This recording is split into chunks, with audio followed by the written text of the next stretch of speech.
Israel has no right to steal off Gaza. Gaza ain't Israel. It's not theirs to do anything to. Israel's occupying Palestinian territory. Look at a goddamn map dating back to 1948 and tell me who's occupying what. This is ridiculous. It's the kind of stupidity that's out there. Israel has no inherent right of self-defense. None. It's not me making this up. The International Court of Justice in a 2004 opinion on the issue of Israel and Palestine and Gaza made that determination. So Israel has no right to do anything except die, to be honest, when it comes to Hamas, the Palestinians, etc. Because the occupier can't declare self-defense against the occupied. What part of that don't you understand? How about we reverse that question? Could you put it back up again, Jeff? Absolutely, Scott. Yeah. Let's see what we can do here. Do you not agree that so long as Israel occupies Palestine, that Hamas has the right to attack Israel any time it wants to? Isn't that a better question? Because that's the one that I'd agree to. All right. Will you be traveling to Israel to make amends, just like Elon Musk did? No. Okay. Our next question comes, but I would travel to Palestine. All right. Well, not right now, though. Yeah, right. Sort of a one-way trip. Yeah. Dar Robbins from the Planet Earth. Do you think the map of a two-state solution is possible as a starting point? And I will show you that map.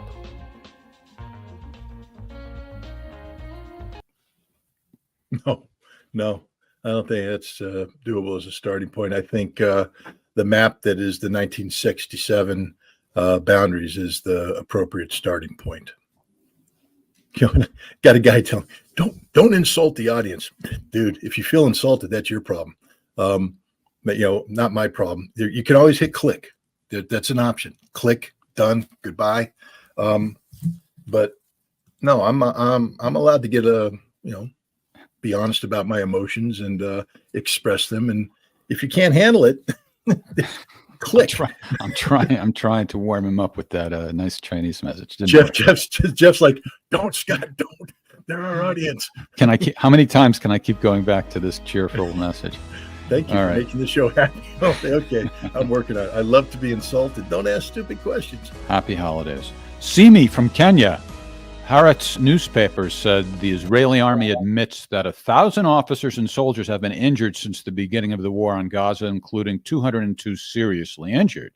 What is the impact of this result on the possible resumption of attacks on Gaza? Look, the bottom line is Israel got fought to a standstill by Hamas. Israel wasn't winning the ground war. Benjamin Netanyahu said going in that he was not going to accept any ceasefires and he would not exchange prisoners. Good God, Lord. Day 6, it's not a ceasefire, though. It's a pause because politically we can't call it a ceasefire, but it's the same thing. It's a ceasefire. And they're exchanging prisoners, things that Netanyahu, why? Because the IDF was getting their butts handed to them, not just in Gaza, but more importantly, up north on the Lebanese border against Hezbollah. Israeli newspapers have come out and basically said that that there's nothing the Israeli military can do to stop Hezbollah from taking over Galilee. That's northern Israel, guys. There's nothing they can do to stop it. If Israel resumes their offensive against the Gazans, against the Palestinian people, not only will their army be destroyed there, but their army will be liquidated in the north. So, Netanyahu's in a tough place. He's literally backed himself into a corner with his own rhetoric. He's trapped himself. I think his best option right now is to get as many prisoners out, many hostages out as he can, get them all out. And if that means you have to exchange all the Palestinians that you've arrested over the years, the thousands that you're holding without charge, that you're torturing and beating on a daily basis, get rid of them, man. Empty your prisons. Save lives. Go down in history at least with that, because right now, Netanyahu is going down in history as the guy who destroyed Israel. Remember, he was destroying Israel before October 7th. He's the guy that rewrote the basic law about the judiciary, getting legislative control over the judicial branch so that he wouldn't go to jail. He's a corrupt individual. If he resigns now and he doesn't have protections, he'll go on trial. He'll be found guilty. He'll spend the rest of his life in jail. That's what he's scared of. This is what it's all about, ladies and gentlemen. This is what's going on here. This is Benjamin Netanyahu trying to save Benjamin Netanyahu, not doing the right thing either by Israel, by the Palestinians, by the world. This is an extraordinarily corrupt and selfish man. And hopefully his time is soon over as the Prime Minister of Israel. Next question comes from the Serdar in Northern Ireland. Can you comment on recent events in Sudan, please? There doesn't appear to be much information on why things are happening there. Recent events in Sudan. Well, what we know is that the conflict that's going on between the Sudanese army and the Rapid RSF, Rapid Support Forces. I don't know what the S is, but the RSF. Basically, here's the deal. Sudan had a dictator, and he was overthrown in a coup, and that coup then created a civilian government that was supposed to be a caretaker government until there were elections. Then there was another military coup that overthrew the civilian government. The two people behind the coup, one was the head of the armed forces, the other was the head of this paramilitary group, the Rapid Support Forces, or RSF, and they were sharing power. As part of the deal, the militia, this RSF, which Sudan is not an ethnically homogeneous country, and so you have a lot of, black Sudanese, and then you have a lot of Arab and Tuareg and other tribal Sudanese. The RSF is more of the tribal ethnicities. The regular forces are more of the black ethnicities, and the RSF was supposed to be wrapped into the army, to subordinate itself to the army. And at the last second, the guy who runs the RSF said, no, I'm not doing that. And he basically went to war against the army. So this is a power struggle that's more than just about military controlling military. This is an ethnic conflict. Darfur, if you remember the name Darfur, where there was a whole bunch of ethnic cleansing, genocidal type murders taking place back in the day. That's one of the areas where a lot of fighting is taking place right now. There's massacres of tribal people. Again, this is becoming an ethnic struggle. It's more than just a political struggle now. It's becoming an ethnic struggle. And if it continues, and there's every reason to believe it's going to continue, because nobody's trying to stop it. I mean, everybody's doing lip service, but nobody's really trying to stop it. And so it's just expanding, becoming more violent. And we have Egypt weighing in on the side of the Sudanese government, the regular forces. We have the United Arab Emirates weighing in on the side of the RSF. Wagner maybe weighing in on the side of the RSF. This has the potential of just becoming one of these permanent bloodbaths. It's a very tragic situation for the Sudanese people. Next question comes from Peter in Germany. Some months ago, you said that Russia was too civilized to use cluster munitions, but I now keep seeing reports of heavy use of RBK 500 bombs. Is Russia getting desperate after all? Yeah, there's a lot of desperation going on, Peter. Russia's really desperate. They're losing this war, and they're not losing, are they? No, they're winning. You see, there's consequences for actions, Peter.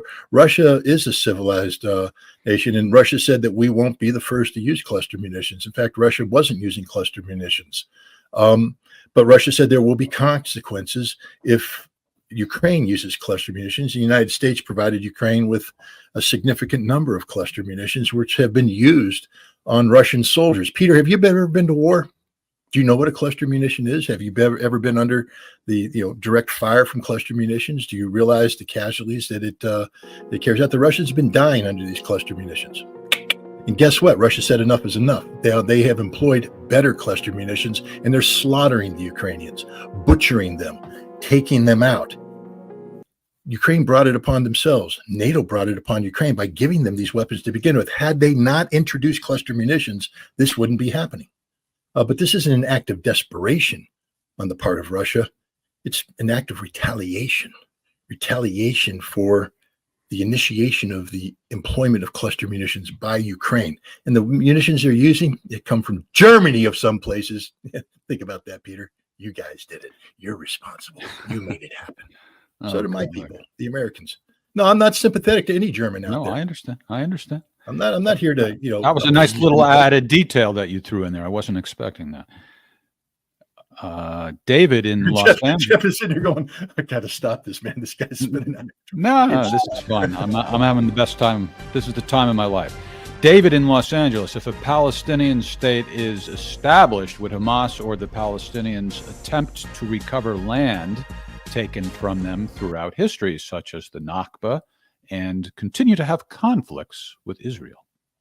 I think the whole presumption of a two-state solution is to finalize the issue of would Palestine be, what would Israel be, and part of the agreement is the line is the line, and there's no going forward from there. Because then why, if that was the case, then why do it? If I were the Israelis, I'd say, hell no. Why would I do that? I'll just keep fighting. If you want the Israelis to buy into the notion of peace, the map has to be permanent. Just like, to give you an example, at the end of World War II, when they started, moving Germans around after the end, all the Germans that are, settled in Poland, the Germans that were in East Germany or in Prussia, the Germans that were in the Sudetenland, basically all these people said, we don't want Germans here anymore. And so the Germans were pushed out. In Poland, there was a territorial swap.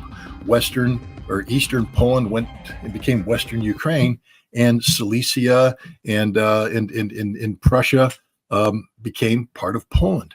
And when that happened, the agreement was that these lines are permanent. They're done. We're not going to be talking about, hey, 70 years from now, we're going to launch a war to retake our territory.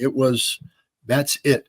And I would imagine that any peace agreement that puts forward a two-state solution that's agreed upon by both Palestinians and Israel would say that these borders are final, that what happened in the past happened in the past. This is the final, I can't say solution because somebody's corrupted that term. This is the final answer to the problem of Palestine and Israel. Now, it may, what may happen after that is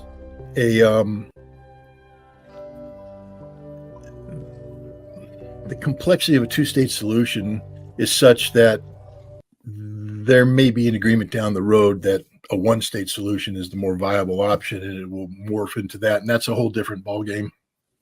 But I think right now, everybody's talking about a two-state solution. China's talking about a two-state solution. The United States is talking about a two-state solution. The Muslim world is talking about a two-state solution. So that seems to be, I know we had a guest, Eva Bartlett, who I respect tremendously. She said that's not viable. It's not the right answer. And she may be right, but right now it's the answer that's there. All right. Justin is watching us on YouTube. Good day from Australia, fellas. Good day to you as well, Justin. Can you see a South Pacific War kicking off soon, Scott? Well, Justin, I assume you mean against China. So it would be AUKUS versus China in the South Pacific. If it did kick off, it'd be a very short war. China would win. And Australia would pay a heavy price in terms of economic loss. It's a war that the United States, again, they're going to lose up front. What are we going to then, suddenly build up forces, build up forces in Australia so we can launch a Guadalcanal type battle of the islands to move back up and geez, that sort of turns Australia into a target, doesn't it? And you really think the Chinese having been attacked, because it's going to be a war that's started by Australia, the United States, United Kingdom. China's not going to start that war because they already have the islands. It's we who are going to start that war. And once we start that war, do you think China's going to sit back and just let the United States build up military force in Australia with no consequence? Australia's going to get bombarded with precision-guided ballistic missiles. And that's just the way it is, man. So my advice would be, don't do it.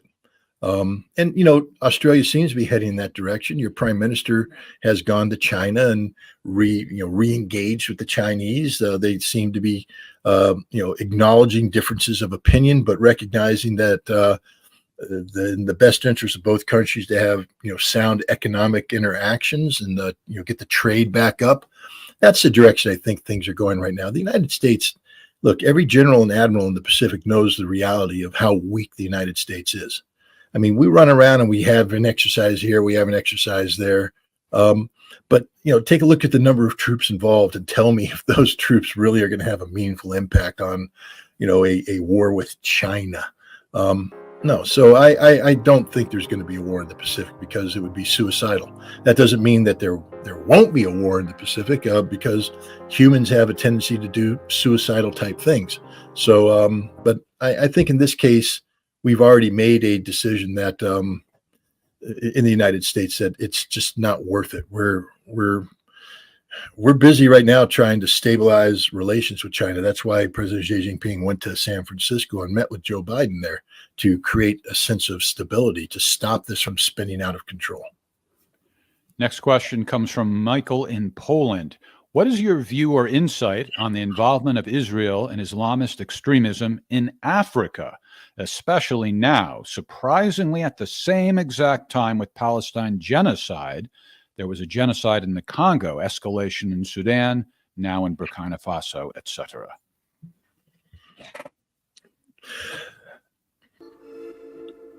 Israel has its tentacles everywhere. We know that Israel has, relationships with African countries. Some of these relationships are overt, some are covert. But the Mossad is everywhere in Africa, looking to do things that destabilize regimes that may be supporting anti-Israeli causes, etc. Is there a hidden Israeli hand in the Sahel, which is what you're talking about? You're not just Sudan, but Mali, Burkina Faso, Niger. Is Boko Haram something that the Israelis are secretly funding, etc.? I don't know. It could be, but I think Boko Haram is more of a homegrown insurgency, and I think the same thing with a lot of the Al Qaeda and ISIS affiliated groups that are operating in West Africa, in Burkina Faso, in the triangle between Burkina Faso, Mali, and Niger. I think these are homegrown. We know that the Tuareg problem in northern Mali and northern Niger is a homegrown issue. The French were more involved in stirring that up than the Israelis. The French have uranium mines in northern Niger that supplied a significant portion of the uranium they use for their civilian nuclear power effort. And what the French did is they basically, to assuage the Tuareg, they allowed the Tuareg to take over a major city in northern Mali and control that area, and then they kept the Malian army from carrying out an offensive there. And then at the same time, while they did that, then they helped with the European Union to push this anti human trafficking law in 2015, designed to prevent migrants from moving in. And the idea was to balance that with this independence, to because the Tuareg are going to get irritated that you took away their source of income from human trafficking, which is an old tribal thing, but instead give them autonomy in Mali and uncontested autonomy. And that was going on that's one of the reasons why the Mali government kicked the French out and said, no, we're tired of this crap. Well, guess what? The Mali government, working with Wagner again, remember I mentioned them in Sudan. Well, they're in Mali. They just recaptured that town. They've reasserted government control, and the Niger government, now they've kicked the French out. They suspended that law. So they've reversed the French position. So they've said that, no, we're going to have sovereignty over this area, but we're not going to interfere with your old tribal customs. So it's a reversal of that. But again, this reflects the internal political dynamic that's taking place here, as opposed to having Israel come in and secretly fund these things. But like I said, the Israelis, they have their tentacles everywhere, and it wouldn't surprise me if they had something going on there. But I'd have to actually sit down and plot it out and see what Israel gets out of it. I'd have to dig in deeper into, what threat West Africa poses to Israel, because, why would Israel get involved in stirring up trouble in a place in the world where the consequences of it have no direct bearing on them other than to empower Islamic fundamentalists? Tom's friend in Colchester, England. Why don't Arab countries and other supporters of the Palestinians end relations with the USA and Europe by closing their military bases in their countries and kicking out American and European diplomats, citing the UN Charter and other international law? Well, because the Arab countries, their leaders over the years have sold out to the United States, both from a security standpoint, from a financial standpoint. They're heavily they're heavily invested in the rules-based international order that's been created by America. Their oil economy is tied to that. They're tied to everything. For them to jump ship like that and do what, in theory, what you're saying is 100% correct. Why aren't they doing that? Because they can't afford to do that. They can't afford to. It's not just the Arab countries and the United States. Look at Turkey and Israel. Turkey's been calling Erdogan a war criminal, says he belongs in the International Court of Justice for genocide. He's been calling him out. He's saying all the right things. And yet, why hasn't Turkey severed diplomatic relations? Why hasn't Turkey cut off the supply of oil from Azerbaijan that goes through pipelines through Turkey to a Turkish port and then on to Israel? Why haven't they done that if this, of course, is a genocide? Because Turkey's economy can't support it. You see, Turkey, their economy is struggling. Erdogan ran on last May, ran for re-election, promising to better his economy. He had severed relations with the Israelis back in 2018, I believe, after the Israelis slaughtered 60 Gazans who were demonstrating against Israeli wrong deeds. And instead, this past August, he normalized relations. He began working with the work with the Israelis. Why? Well, off the coast of Israel is a whole bunch of gas, natural gas that needs to be developed. But where's it going to go? What market? Europe. How's it going to get to the European market? The most economical way is through Turkey. And Turkey's been trying to position itself to be a regional energy hub where they not only supply the gas, but they are the hub for trading of it. They set the price. They control the market. And the Israeli gas makes Turkey that much more viable. And by cooperating with Israel on the gas, Turkey also creates the potential for its own development of those resources. So is Turkey going to shoot itself in the foot economically by severing relations with Israel? No. And that's why the Arab countries aren't doing it either, because America's just too big. You can't walk away from America.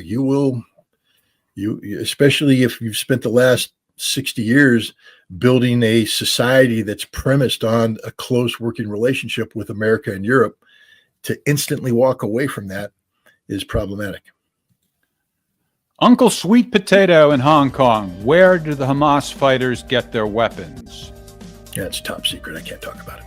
No. Look, Hamas, they have their own supply chains. They are very close with the Qataris. They're a Muslim Brotherhood entity, so they have links with Turkey, and a lot of financing comes through those routes, and so weapons are bought on the market. They've lately been affiliated with the Axis of Resistance, Iran-backed, and so Iran and Hezbollah have also been funneling weapons to them.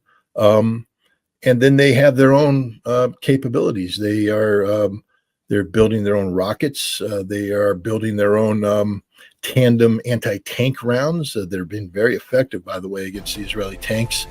So it's a combination of things. Traditional black market marketing, smuggling weapons, getting the weapons provided to them by the Iranians. Those weapons could be Iranian or they could be North Korean. Because we know when we take a look at the photographs of the captured weaponry, for instance, a lot of the rocket-propelled grenades that were captured from the Hamas fighters on October 7th are North Korean origin, and they're relatively new models. So the implication is they got them probably through the Iranian supply line, but that's where they got them from. Mike Krupa in Poland. Pat Buchanan once referred to Capitol Hill as Israeli-occupied territory. In light of recent events, are not these words prophetic? Well, hey, Mike, how you doing? Mike's a good guy. Mike and I have had several conversations in the past, and I'm sure we'll have conversations in the future. The new Speaker of the House, Mr. Johnson, man who claims to be Mr. American. I'm America first. He says America, MAGA. He's a MAGA guy. MAGA, make America great again. America first. America above everything else. I mean, that's okay. He's from Louisiana. That's good. So he becomes the the Speaker of the House. And his first action when he's addressing, because he's American. My God, he loves America so much. He came out and said straight up, I am going to make funding education in America my number one priority. No, he didn't. Oh, gosh, what did he say? Funding Israel. Funding Israel is going to be the number one priority. Funding Israel. He's an American.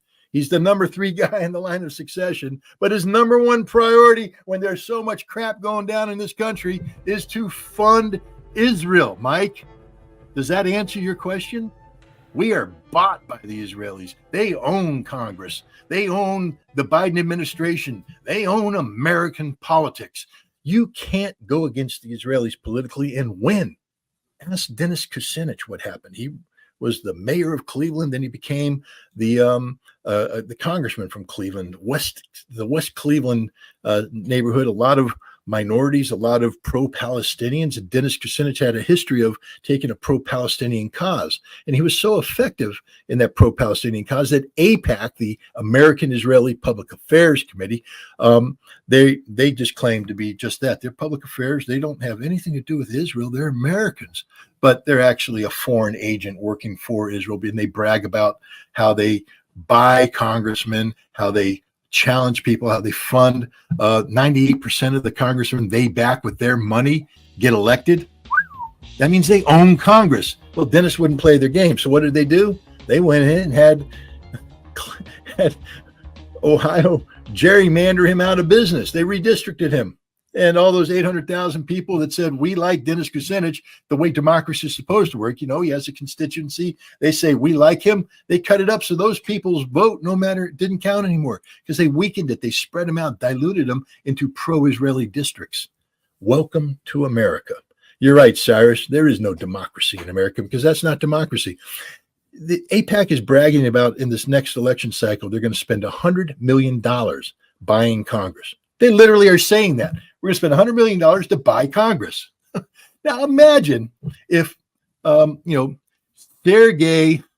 Blokhanov, I'm making that name up. If for any Sergei Blokhanov out there, I apologize. But he said, what the hell? I'm going to create the American Russian Public Affairs Committee, RPAC, baby.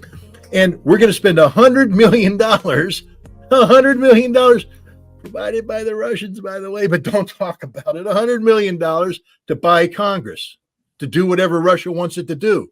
How many Americans would sit there and say, that's okay. Yeah, that's cool. No, hell no, we wouldn't go for that. What if, one of our Chinese friends came out and said, what the hell? I'm going to make ACPAC, the American Chinese Public Affairs Committee. ACPAC sounds cool. And we're going to spend $100 million to buy a Congress that does whatever China wants it to do. Would we accept this? No, we wouldn't. No, we wouldn't. But why do we accept the Israelis doing it? That's the question, Mike.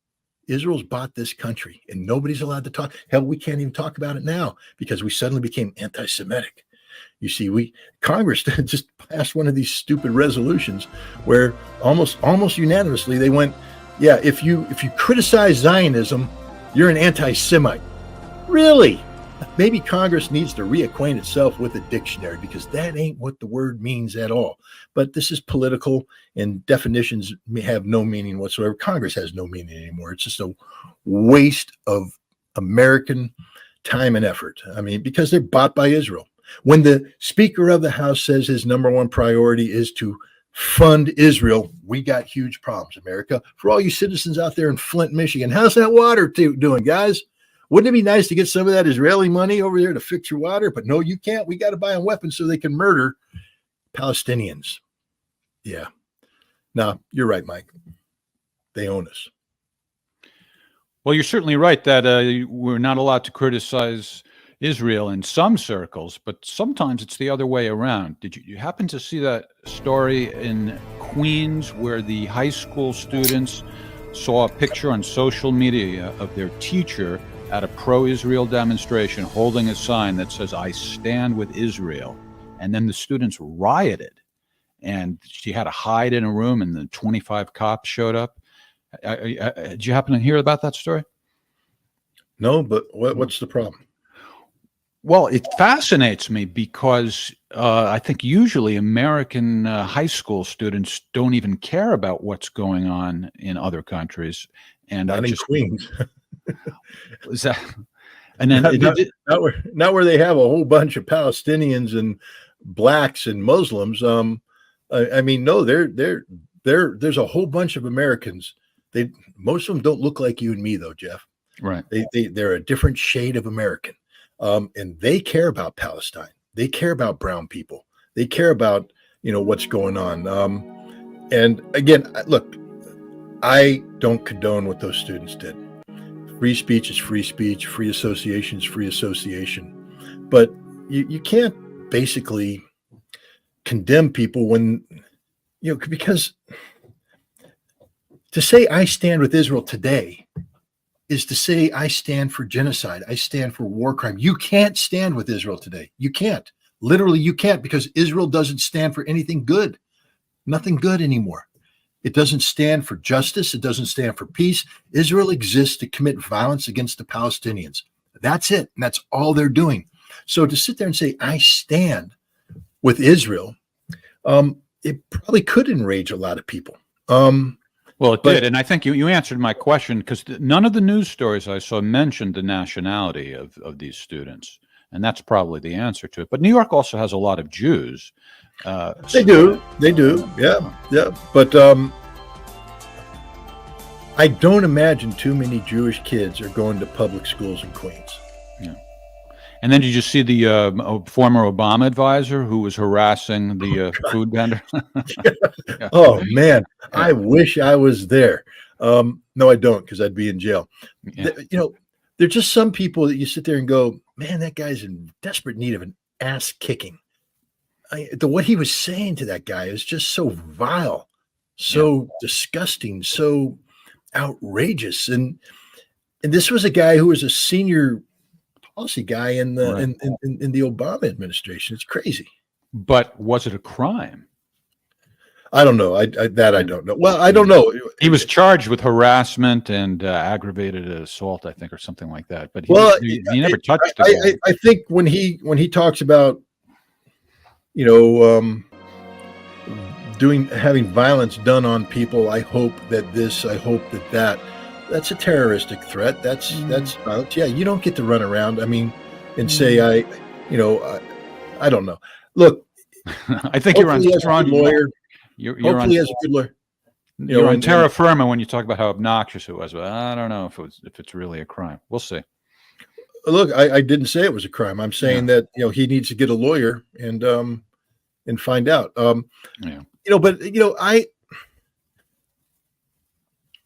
If people approach an issue with purity of heart, meaning that you're trying to do the right thing, I'm not a big fan of the police coming in and arresting you or harassing you. They can come in and ask you to politely move away or something like that.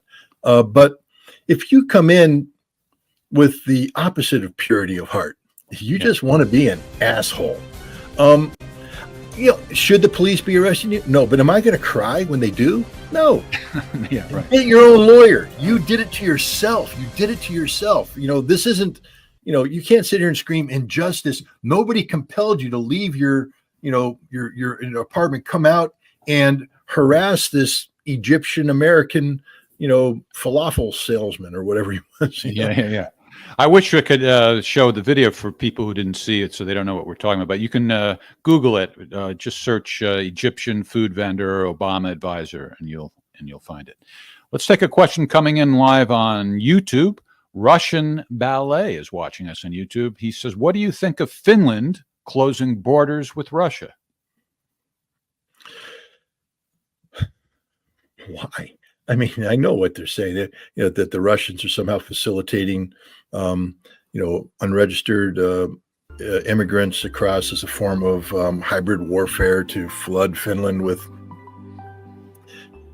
Look, Finland right now is just playing a stupid game, and when you play stupid games, you win stupid prizes. They're trying to look resolute in the face of Russia. They're trying to not be seen as backing down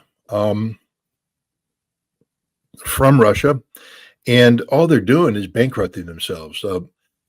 Somebody didn't do the accounting on this one. This is one of those really, stupid moves where you take a look at it and they shut the border and you're going, you guys do know you lost a couple $2 billion worth of trade there. Russia ain't suffering. It's inconvenient for some Russians. Look, Helsinki's there. A lot of Russians like to go to Helsinki. A lot of Russians like to go to Finland. They've been doing it for decades. There's relationships. And so, this can be an irritation to Russians, but you're not hurting Russia. You're hurting Finland, and you're just embarrassing yourselves. The Finns are pathetic. They really are very pathetic. And soon they're going to find out what reality is. Russia has built put together a new military district that's right there next to St. Petersburg. It's going to have 70,000 troops whose sole job in life is to kill Finnish soldiers. And the Russians are really good at killing people. They've proven that now in Ukraine. They're better at it than the Ukrainians are. They're better at it than NATO are. They're better at it than anybody in the world. They've developed new tactics, new technologies, new operational methodologies. They're the strongest military in the world, and Finland just pissed them off, and they're not going to have 70,000 there whose sole job is to train to kill Finns. So congratulations, Finland. Keep it up. Maybe you'll get the war you desperately seem to want. Timochenko in Halifax, Canada. Can you give us an overview of international weapons treaties that are no longer functioning, and who, in your opinion, is to blame? Well, we'll start with who, in my opinion, is to blame. It's the United States of America, 100%. Scott, how can you say that? I don't know. Let's see. We withdrew from the anti-ballistic missile treaty. That was the foundational treaty for modern arms control. It basically created the reality that you can't win a nuclear war, so why try to defend against a nuclear war? It created the notion of mutually assured destruction, that if we fire missiles against you, there will be no defense, so our missiles will kill you. But if you fire your missiles in retaliation, we have no defense, your missiles kill us. Therefore, let's not fire missiles at each other. And if we're building missiles that we don't want to fire each other, why don't we sit down and have arms control talks? So the ABM Treaty set the conditions for the strategic arms limitation talks, which set the conditions for the strategic arms reduction talks, which created the potential for the Intermediate Nuclear Forces Treaty. And now we're talking about reducing nuclear arsenals from, 30,000, 20,000 down to, 5,700 each. That's a big reduction. That's what arms control treaties did. But then the United States said, well, we don't like this, you see, because we're not about parity. We're not about, mutual security. We're about American hegemony. We want arms control treaties to basically empower us. And now that Russia is weak, now that the whole Soviet Union has gone away, we find these treaties inconvenient because they're holding us back. So we withdrew from the ABM treaty so we could build a missile defense system because we never thought the Russians would object. Then we turned around and we withdrew from the Intermediate Nuclear Forces Treaty. But before we did that, we also went out of our way to make sure that the strategic arms reduction treaties that had been signed and ratified never were implemented, because we had no interest in implementing them. We didn't want to implement them because why? We have the supremacy. We have the superiority. Anatoly Antonov is the Russian ambassador to the United States. He was also a former deputy minister of defense, and he was the chief arms control negotiator. He negotiated the only remaining treaty between the United States and Russia for arms control, and that's the New START Treaty in 2010. When that negotiation began in 2009, he told the Obama administration, hey, we need to incorporate missile defense. This whole thing you did with pulling out of the ABM treaty and then deploying these missile defense systems in Romania and Poland, it ain't cool. We don't like it. And we're not happy about further reducing our strategic arsenal as long as you have these missile defense systems in place. They're interlinked. And Obama said, I can't have that conversation with you right now because the Senate will never ratify that. We're going to split them up. Trust me, he said, trust me. We're going to split them up. We're going to negotiate the arms control aspect of it. And then when I get that through the Senate, then we will negotiate in good faith on the missile defense thing. And Antonov was like, nope, I don't want to do that. I think that's stupid. But his bosses, Medvedev at that time, said, yeah, we'll do that. I trust Obama. He's a good guy. So they negotiated that treaty. And it got ratified and it's in, and Antonov starts calling people. Hey, remember that ballistic missile thing? We're ready. Our boys are in Geneva. You're not coming to Geneva, are you? Are you delayed? Oh, you're not going to do it at all, are you? You lied to me. And that's the bottom line, is we lied. Why would the Russians ever again enter a treaty relationship with the United States? They're going to let New START die. And there's no rush. In fact, Russia said, we're not going to revive any of the Cold War treaties. We're done with that legacy. We're tired of negotiating with an American partner that isn't a partner. They lie, they cheat, they steal. They don't negotiate in good faith. We are done with this. If you want to have something that's going to be totally new, no more concepts of Russia sucking up to America, Russia doing this, Russia doing that, Russia making concessions. People know that the Intermediate Nuclear Forces Treaty, the Russians destroyed far more systems than we did. And to sweeten the pot, the Russians threw in the SS-23 short-range missile just because the Americans thought that would be cool too. The Russians are done playing that game. They have built a new generation of nuclear weapons. The Sarmat heavy ICBM, the YARS, which is a very accurate road mobile and silo-based ICBM, the Bulava missile fired out of submarines, the Avant-Garde hypersonic maneuvering warhead. None of this stuff can be shut down by any of those missile defense systems that we put up. So Russia has nullified that. So pulling out of the ABM treaty was the dumbest thing we ever did, because now what Russia has done is put systems in place that make our missile defense use, and we spent almost $1 trillion on missile defense. It's all gone, ladies and gentlemen. $1 trillion. You know what we could have done with I know what I could have done. It would have been one hell of a bet at Vegas. But my point is, my God, $1 trillion. You could literally solve all the problems in America for the money we wasted on missile defense, because it's all gone, ladies and gentlemen. None of it works anymore. Can't shoot down a Russian missile. Won't happen. They will take us out. And not only that, they're in the position where they can take us out preemptively if they want to. They can fire that Sarmat missile and it comes through the South Pole where we can't detect it. And then it releases their Avant-Garde hypersonic maneuvering warheads that we can't shoot down. And if they blanket America with, say, a couple hundred of them, it's over. It's over. So America now is saying, oh, we have to build up. We have to, because we got the Minuteman III that dates back to the late 1960s. They just did one of their regular test fires of the Minuteman III. It had to be blown up in the air because it didn't work, because it's an old missile. So we're going to build a new one, the Sentinel. It's going to be deployed sometime in 2034 if it passes its flight test, which is a big if, because our military industrial complex doesn't seem to work too well lately. It's all about making money, not making good weapons. But we're going to spend a lot of money on that. Some people talk in the range of 200, 300 billion. I can guarantee, and let's bet on it right now, that the final price tag for our nuclear strategic nuclear modernization is going to top out at over $1.6 trillion because that's what it's going to cost us to get a new missile, get new submarines, get a new bomber to reactivate this. Russia warned us about this. In 2018, Vladimir Putin gave a speech where he introduced all these weapons. He said, we asked you not to get out of the ABM treaty. We asked you not to do this, that, and the other thing. You didn't listen to us. So let me introduce you to our, it's like Scarface. Let me introduce you to my good friend, Sarmat, Yars, this, that, the other thing. And then he said, are you listening now? Well, I don't think we are, but we should be. Someday we're going to have to sit down with the Russians and come to grips with this nuclear arsenal, or we're all going to die. There will be a nuclear war. But I think we're going to have, we have to learn to start from scratch. We flipped the roles.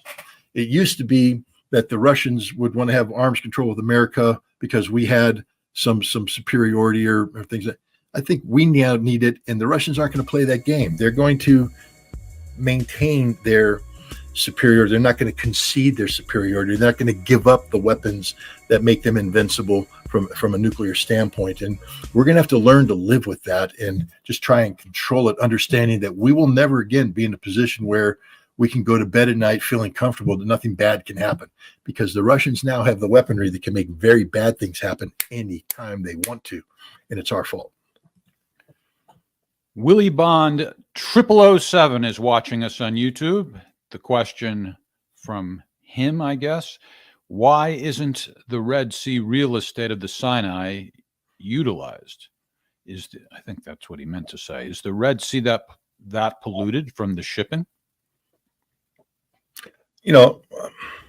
My understanding is that the Egyptians have quite a bit of tourist facilities on the Sinai, on the Red Sea. There's a lot of diving, a lot of water. There was some terrorist acts against these places, but the Israelis used to go to the Sinai quite a bit as a vacation spot. So I don't understand the question. I'd have to read up on what you're talking about, because either I'm dead wrong about there being a big tourist industry in the Red Sea, or you're dead wrong about there being heavy pollution from shipping. All right, let's move on to our next question from Philip in Switzerland.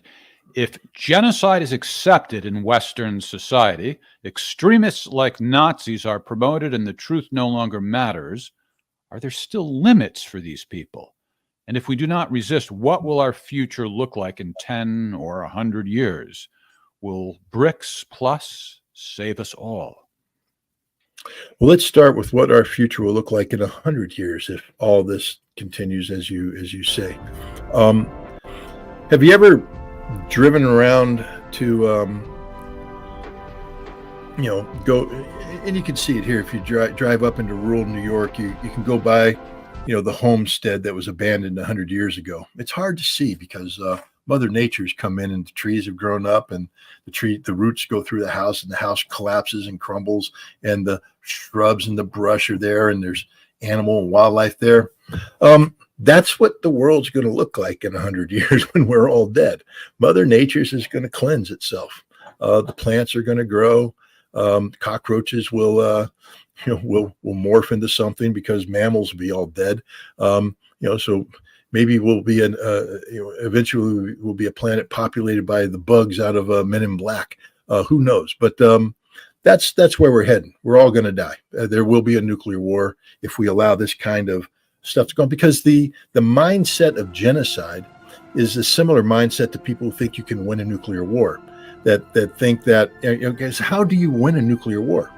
How do you win a nuclear war? You terminate your opponent's ability to sustain itself as a civilization while retaining a modicum of civilization, left here. But when I say a modicum, I'm talking about very little bit. We're talking about, having a government that can speak to 4 or 5 cities and maybe have a couple rural areas where things can grow in some industrial base, but everybody else is dead, because that's what happens in a nuclear war. That's not victory. That's defeat.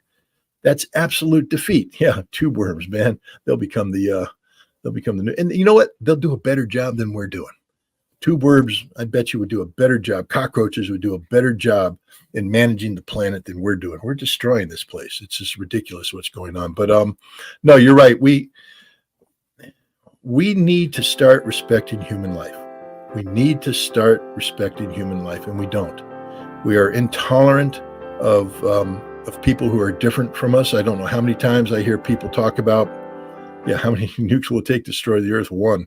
Yeah, because it's the first one you fire. It triggers all the rest.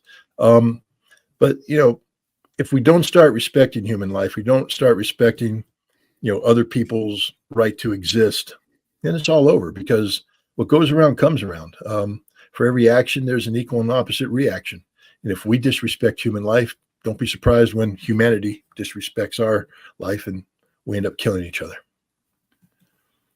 Mike Raffone in Finland. Finland's military and government officials are well aware of the situation in Ukraine, and yet still they are constantly picking a fight with Russia. What's behind all this relentless bear poking? Well, my understanding is that Finland joined NATO without a referendum, that the Finnish people didn't get the referendum they were promised. I mean, somebody can correct me on that one, but I think that's the case, meaning that the Finnish government unilaterally decided they were going to do this act of insanity, and the Finnish people weren't consulted. Now that they've done it, I mean, it's looking pretty stupid. I mean, they decided to join when it looked easy. Russia's getting beat. Russia's going down. Let's join NATO. Let's do a dance on the Russians' grave. Maybe if we join NATO, that'll be part of the overall effect that brings down Putin, because that's what NATO wanted. They wanted a Moscow Maidan. They wanted the Russian people to rise up and get rid of Putin because it was hopeless for Russia. Their economy was going to collapse. They weren't winning in the military, and the people were just unhappy. So they would rise up. And so the Finns jumped on the bandwagon when they were sold that bill of goods. And suddenly the Finns are looking around going, Putin's sort of more popular than he's ever been. Russia's stronger than it's ever been. Their economy is doing wonderful considering the sanctions. Their military's kicking some serious ass, and we're in a lot of trouble. Therefore, do we want to admit we were wrong? That's a tough thing to do, especially when you never ask permission to do it anyways. It'd be one thing if you said, well, hey, guys, you're the ones that said you wanted to join NATO, but they just did it without the people. Now the people are going, why did we do this again? What's the benefit for this for us? So in order to justify joining NATO, they have to do things that make Russia look like the threat. And so that's what they're doing right now. They're just trying to make Russia look like a threat in the public eye in Finland. Math, Fun, and Games watching on YouTube asks, what do you think of Argentina making the decision to not join BRICS? Well, I mean, it's a sovereign state. They elected a president who has a vision, and the fact that he was elected democratically means that the Argentinian people support this vision, and that vision is one that would align Argentina more closely with the United States and the United States economic model. He wants to dump the peso and bring in the dollar and make the dollar the currency of Argentina.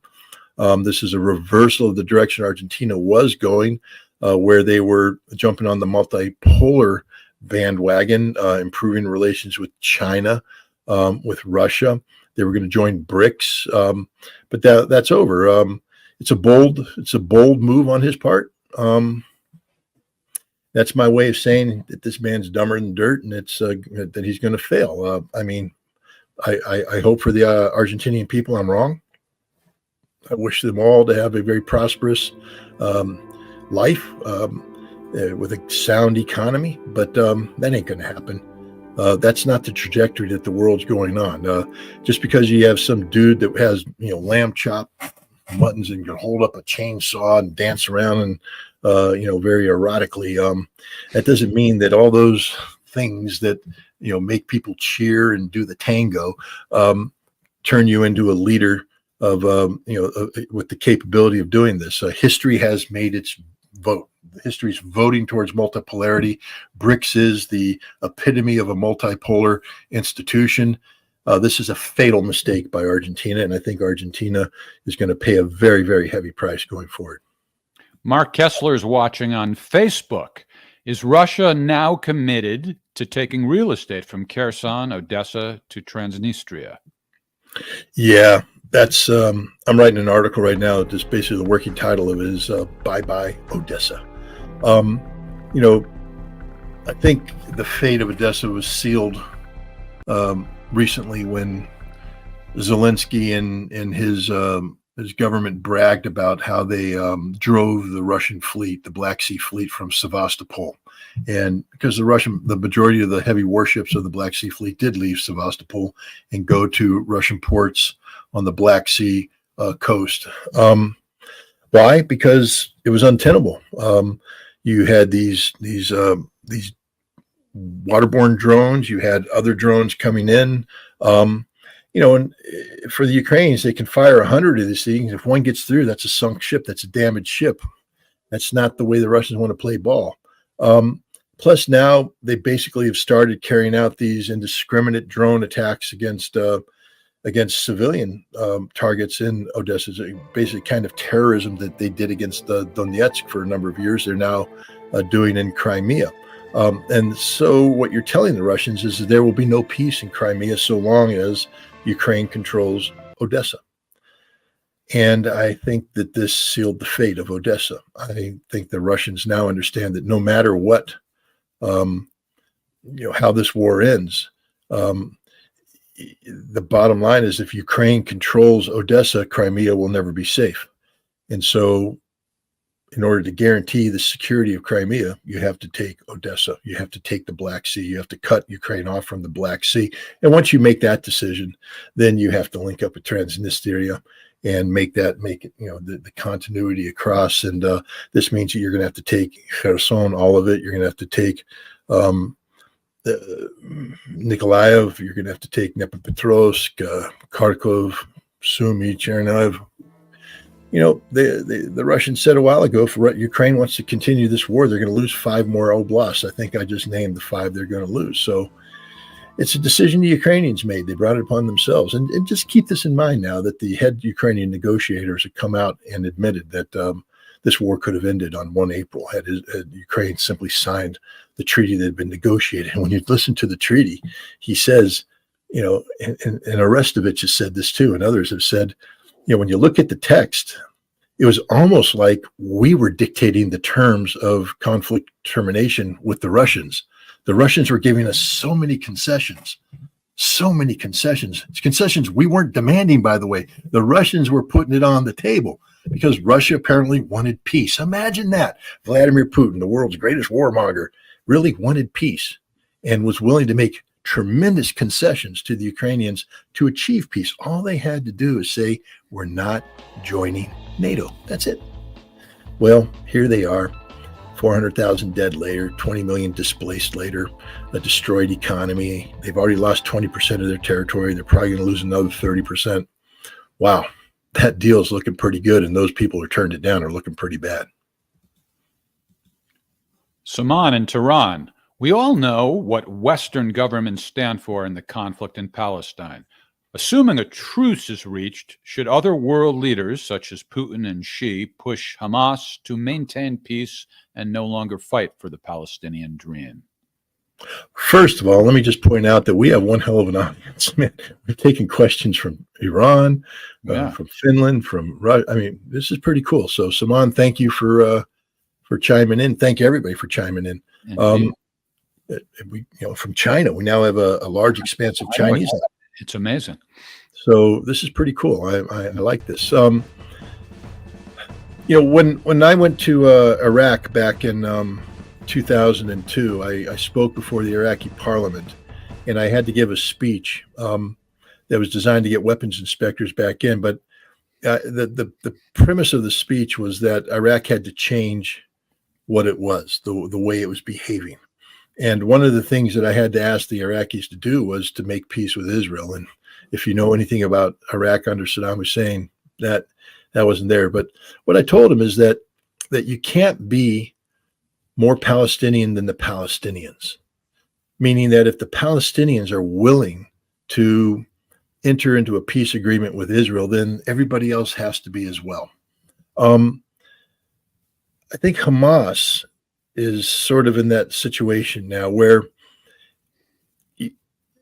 Hamas right now is garnering attention and indeed support of the world because of the righteousness of their cause. But the righteousness of their cause is premised on the things that Hamas itself has articulated: a Palestinian state, the liberation of the Palestinians held hostage. I know people are going to say those are prisoners. No, they're held hostage by the Israelis, and by respect for the Al-Aqsa Mosque. If the world says these are legitimate things, but if there's going to be a peace that produces a Palestinian state, then Hamas doesn't have a right then to say we're going to continue the struggle. That will turn Hamas into a force of disruption, and they'll lose all the support that they have right now. So Hamas has fought the good fight. Hamas is going to get Palestine on the roadmap, and hopefully Xi, Putin, and other leaders can make this a reality going forward. But once that happens, Hamas is going to have to forswear violence and get on to the business of governing. That's going to have to happen. Just like Hezbollah has made that transition into being an effective governing force, I think Hamas will have to make that transition as well, so long as there's a viable Palestinian state. Here's an interesting question from Joe, who's watching us on YouTube. Who is the strongest power in the Middle East if you take into account everything, like military power, economic, technological, industrial, diplomatic, everything, pound for pound? Who would you pick?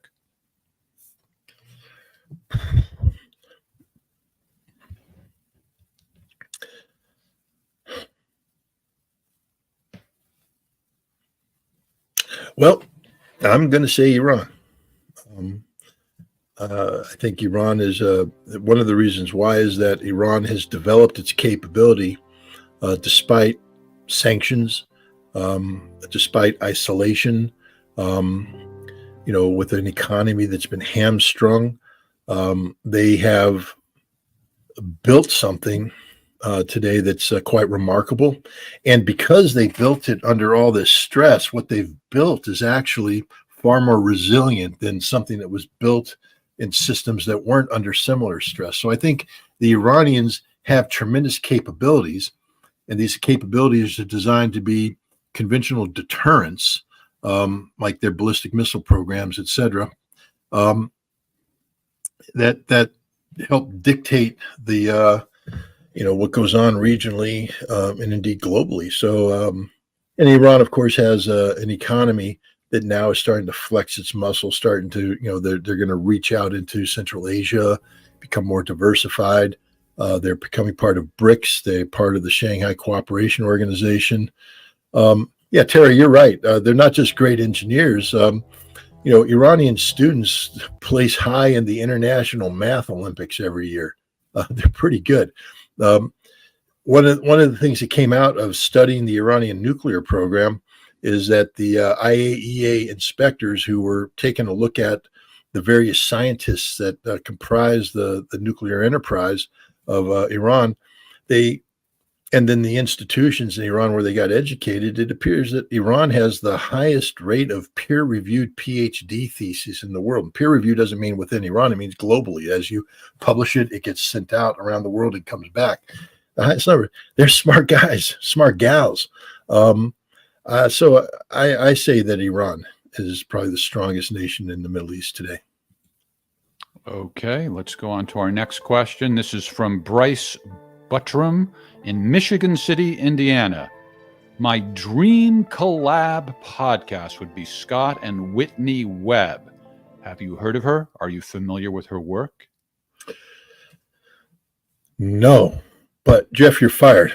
And call Whitney. We're going to business. No, all right.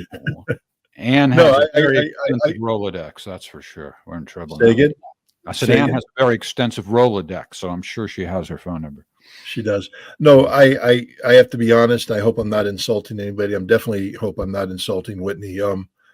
Maybe I have heard of her. The name's not resonating with me right now, but I can guarantee you this. I will learn who she is, I will become familiar with her work. And while we may not, collaborate in terms of, something, if she has a podcast, maybe I can go on her podcast. We have a podcast. Maybe she could come on ours. So we'll see what the future holds. Have you heard of the World Wide Web? I wonder if that's who invented. Maybe that's where maybe Whitney invented it. Celine in Lebanon. As you said, a very international audience. It feels like the U.S., NATO, Israel are redrawing the map of Middle East countries, starting with Gaza, then the West Bank, Syria, Lebanon, Iraq. What's your take? Well, it can feel like that, but I think Hamas has a vote, and they voted no. We're not going to let you redraw that map, and Hamas is doing a pretty good job. You talk about Lebanon, Hezbollah has a vote, and they're not going to let Israel redraw that map. Iraq has a vote. They're not going to let that. So none of these nations are just going to roll over and play dead. So I think at the end of the day, the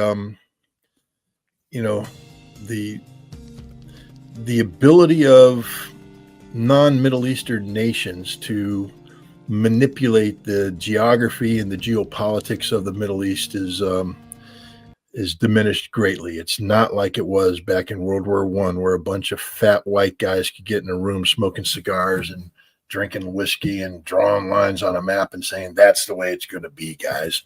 No, those days are over. The Middle East will determine its future, its own future. Bren 10, watching on YouTube. Is China working with BlackRock and other such conglomerates? Surprised if they were. China is a nation, and our Chinese audience can weigh in if you disagree with what I'm about to say. But China is a nation that prizes its sovereignty, and I know that businesses that go over to China run into difficulty when they think of their traditional business model, where they come in, make a lot of money, and take that money out of China. I think the Chinese say, no, you can take some, but most of the money you make has to be reinvested back into China. We don't let you run with that money. And the BlackRock model is to go in and take control, to buy, to control, and then to suck the life out of a country. And I just don't see China buying into that model of work. But I haven't done the research on that. If I go and Google BlackRock in China, who knows what I'll see.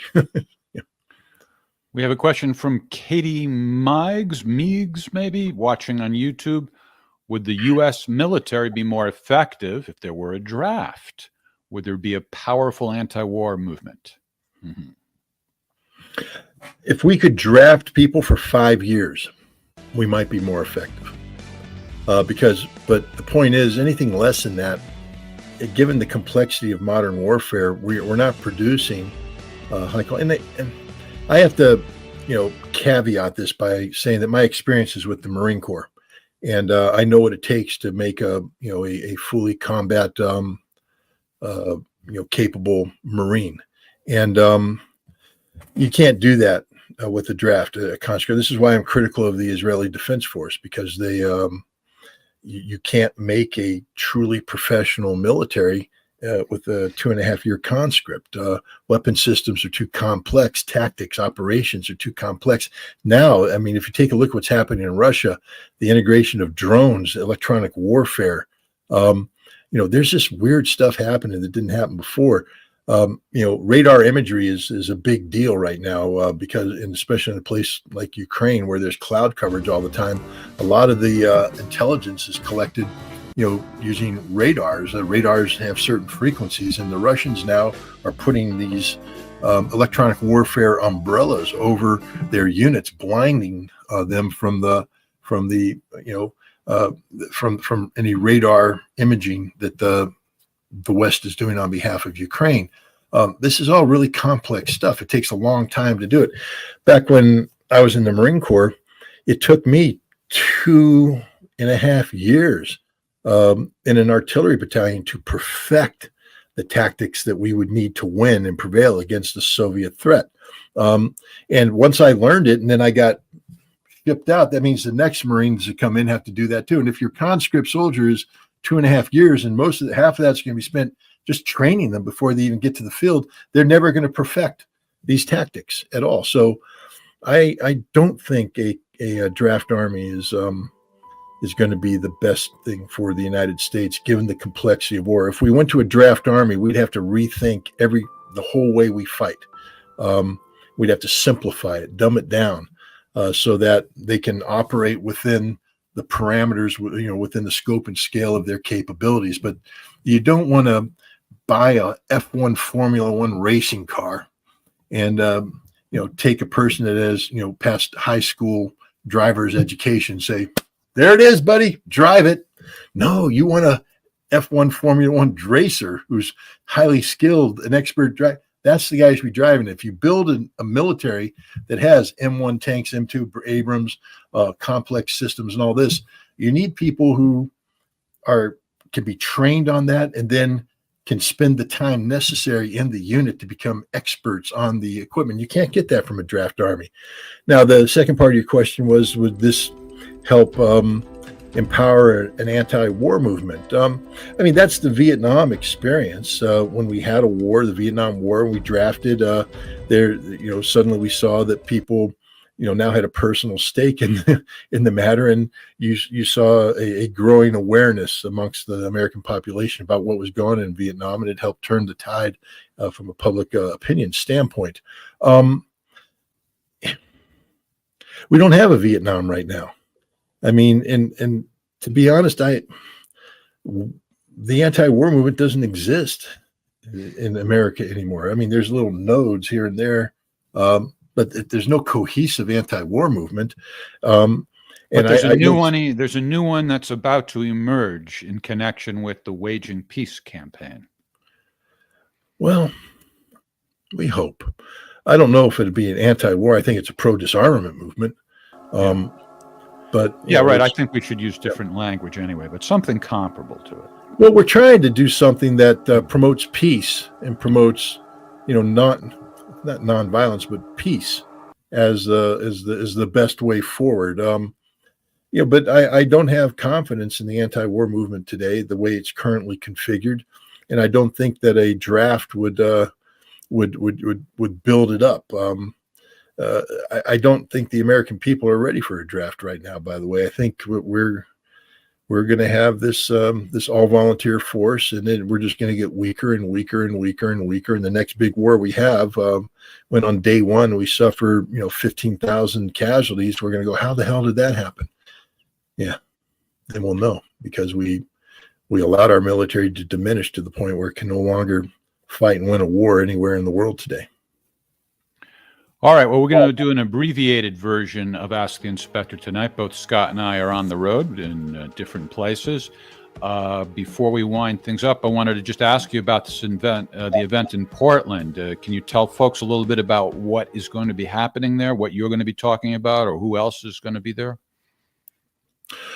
Well, it's it's Caleb Maupin's organization, CPI. This is a good group of people. They're communists. And so it's always fun when you get me together with the communists. But this is what America's about. People that come from completely different backgrounds, and probably belief systems that start from different places, but we're rallying around the same cause. We talked about, an anti-war movement or a pro-disarmament movement. Whatever we end up building is going to be built together with organizations like Caleb Maupin and CPI, and that's what I'm going to be talking about, trying to promote the concept of collaboration on nuclear disarmament, on arms control, on bettering relations with Russia, bettering relations with China, and making